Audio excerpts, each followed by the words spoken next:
અમદાવાદ જગન્નાથ મંદિરમાં રથ પૂજન કરાયું। અખાત્રીજથી રથયાત્રાની તૈયારીઓનો પ્રારંભ થાય છે।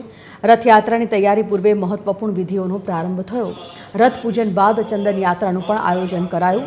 ભગવાનના ત્રણેય રથોનું મંત્રોચ્ચાર સાથે પૂજન થયું। નંદી ઘોષ, તાલ ધ્વજ, દેવદલન ધ્વજનું પૂજન થયું। રથ પૂજન બાદ હવે રથયાત્રાની તૈયારીઓ શરૂ થઈ ગઈ છે। મંદિર પ્રાંગણમાં હવે શરૂ થશે રથયાત્રાની તૈયારી અને કોંગ્રેસ નેતા હિંમતસિંહ પટેલ દ્વારા રથ પૂજન કરવામાં આવ્યું હતું।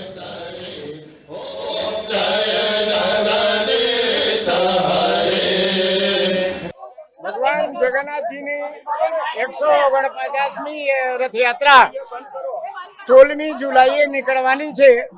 રથયાત્રા પૂર્વે અનેક મહોત્સવો ઉજવાતા હોય છે, જેમાં પ્રથમ મહોત્સવ રથ પૂજન એટલે કે ચંદન યાત્રા જેને કહેવાય છે તે પૂજન અત્યારે સંપન્ન કરવામાં આવ્યું છે।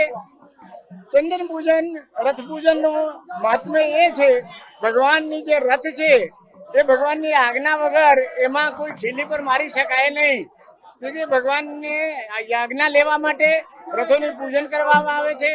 તમામ ભગવાન સાથે જે જગન્નાથ સાથે જે દેવતાઓ રથો પર બિરાજમાન થઈને જાય છે તેમનું પૂજન કરવામાં આવે છે, આરાધના કરવામાં આવે છે અને ભગવાનની આજ્ઞા માંગવામાં આવે છે કે રથમાં જે કંઈ સમારકામ હોય તે અમને કરવાની પરવાનગી આપો।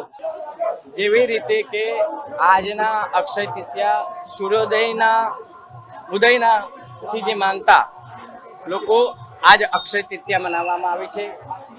આજના દિવસે પ્રતિવર્ષ ભગવાન જગન્નાથજીના રથોનું વિશિષ્ટ પૂજન થતું હોય છે અને રથયાત્રાના કાર્યનો પ્રારંભ થતો હોય છે।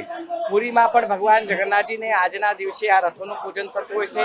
આપણે અમદાવાદ કર્ણાવતી મહાનગરે પણ ભગવાન જગન્નાથજીના રથોનું પ્રતિવર્ષ અક્ષય તૃતીયાના દિવસે પૂજન વિધિ કરતા હોય છે। આજ આ પૂજન વિધિ સંપન્ન કરી છે અનેક સંતો મહંતો ભક્તોની ઉપસ્થિતિમાં અને આપ સૌ મીડિયા બંધુઓને